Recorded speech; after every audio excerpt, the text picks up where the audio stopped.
Hey everyone, and welcome to today's Explainer. We are jumping right into something that's genuinely redefining how we think about civic tech.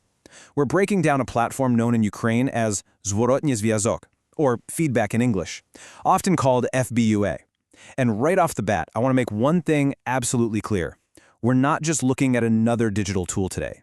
We are looking at a highly innovative engine, one that's literally built to take raw human potential and convert it into real-world, tangible change. You know that feeling, right? Whether you're a volunteer, an active citizen, or a community organizer, we've all been there.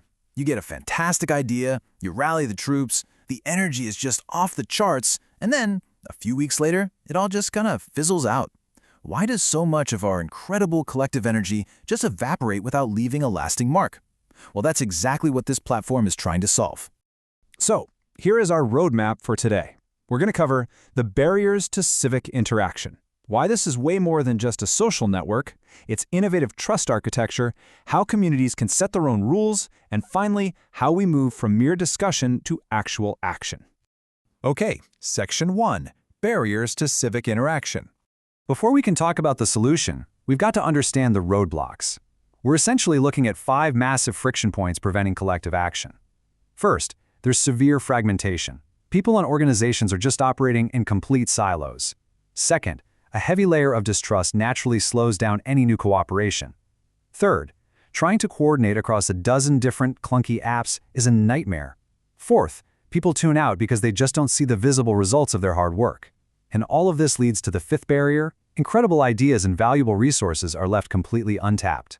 These 5 things are basically gumming up the engine of society. Moving on to Section 2, More than a social network. Now, here is where the real paradigm shift happens. Think about how we traditionally organize ourselves.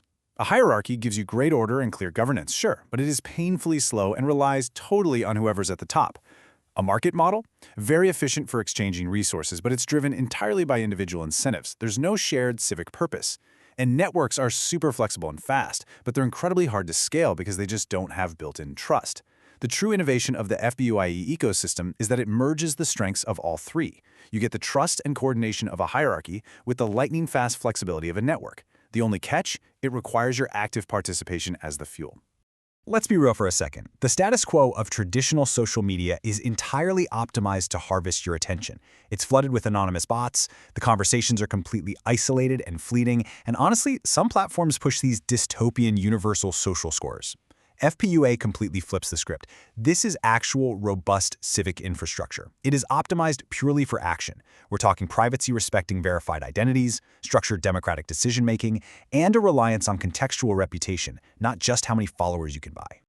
Which brings us to Section 3, the innovative trust architecture. So how do you actually build trust systematically online without relying on blind faith? Well, trust isn't just magically handed out by a black box algorithm here.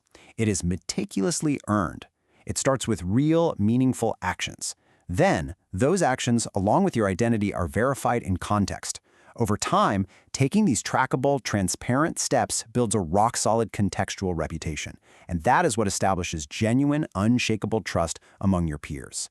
And this right here is an absolutely crucial point. You are not reduced to a single arbitrary number. The platform explicitly rejects the idea of a universal social score that judges your overall worth. Instead, you develop a multidimensional reputation. Meaning, if you're a medical expert, a military veteran, or a hardcore local volunteer, your proven competence matters specifically in those contexts, and nowhere else. It's reputation that actually makes sense. All right, Section 4, Community Configurable Governance. Listen. True self-organization means that one size absolutely does not fit all. And this platform gets that. Communities have the power to set their own unique entry rules and define custom verification methods that actually fit their members. They can even choose their own voting models, whether that's one person, one vote, delegated voting, or role-based voting. You can manage access levels, structure local chapters. Basically, it empowers civil society groups to operate digitally exactly how they operate naturally in the real world. I really want to emphasize this. The platform itself does not impose a single correct model on you. It is entirely structurally agnostic and politically neutral. Think of it like a chassis and an engine.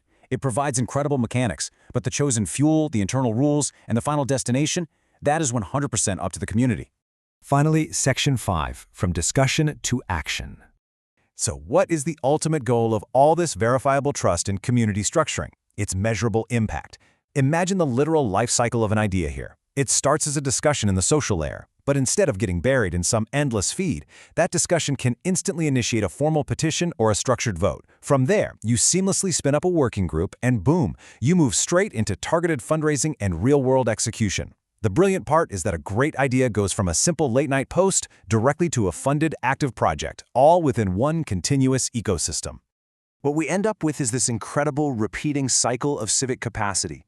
Raw human potential interacts transparently, which systematically builds trust. That earned trust then dramatically lowers the barriers for real grassroots organizing, and that self-organization produces tangible, shared results. As this cycle repeats over and over again, it quite literally increases our society's overall capacity to take on and solve entirely new challenges. It really all boils down to this core, profound philosophy. From transparent interaction to trust, from trust to self-organization, and from self-organization to the future we build together. So, I'll leave you with this provocative thought today. What if the network you checked every morning wasn't just a place to endlessly scroll, but was actually a high-performance engine for real-world change? The digital infrastructure to make this happen isn't just theory anymore. It is being built. It challenges us to rethink our tools entirely. The only question left is, are you ready to join in and turn your potential into action? Thanks for learning with me today, and I'll catch you in the next explainer.